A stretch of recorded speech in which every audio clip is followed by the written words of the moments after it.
നേരിട്ടത് വലിയ പരാജയം, ആഴത്തിൽ പരിശോധിക്കുമെന്ന് എം.വി. ഗോവിന്ദൻ. നിയമസഭാ തെരഞ്ഞെടുപ്പിലെ LDF പരാജയം കൃത്യമായി മനസ്സിലാക്കി പഠിച്ച് ആവശ്യമായ തിരുത്തലുകൾ വരുത്തി മുന്നോട്ടു പോകുമെന്ന് CPM സംസ്ഥാന സെക്രട്ടറി എം.വി. ഗോവിന്ദൻ.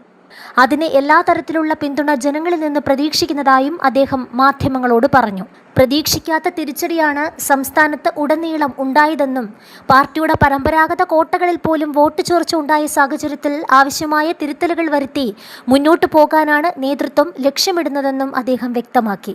മുൻ തെരഞ്ഞെടുപ്പുകളിലെ പരാജയത്തിനു ശേഷവും തിരുത്തൽ നടപടികൾ കാര്യക്ഷമമായില്ലെന്ന വിമർശനങ്ങൾ നിലനിൽക്കുമ്പോൾ ഇത്തവണത്തെ ഫലം വിശദമായി വിശകലനം ചെയ്യുമെന്ന് അദ്ദേഹം ആവർത്തിച്ചു. ജനപിന്തുണ വീണ്ടെടുക്കാൻ പാർട്ടിയും സർക്കാരും സംഘടനാപരമായ മാറ്റങ്ങൾ കൊണ്ടുവരുമെന്നും ഇതിലൂടെ ശക്തിയോടെ തിരിച്ചുവരാൻ സാധിക്കുമെന്നും അദ്ദേഹം പ്രത്യാശ പ്രകടിപ്പിച്ചു. ഏതെങ്കിലും ഒരു മേഖലയിൽ മാത്രമല്ല, പൊതുവെ വോട്ടുകളിൽ കുറവുണ്ടായിട്ടുണ്ട്. പരാജയത്തിന്റെ കൃത്യമായ കാരണങ്ങൾ കണ്ടെത്താൻ ഓരോ മണ്ഡലത്തിലും പ്രദേശത്തും എന്ത് സംഭവിച്ചു എന്ന് ആഴത്തിൽ പരിശോധിക്കേണ്ടതാണ്. ഈ പരിശോധനയ്ക്ക് ശേഷം മാത്രമേ പരാജയത്തിന്റെ അടിസ്ഥാനം എന്താണെന്ന് വ്യക്തമാക്കാൻ സാധിക്കൂ. എന്തെങ്കിലും ഒരു പ്രത്യേക മേഖലയിലുണ്ടായ വോട്ടുകളുടെ ഏകീകരണമാണോ ഈ പരാജയത്തിന് പിന്നിലെന്ന് ഇപ്പോൾ പറയാനാകില്ല.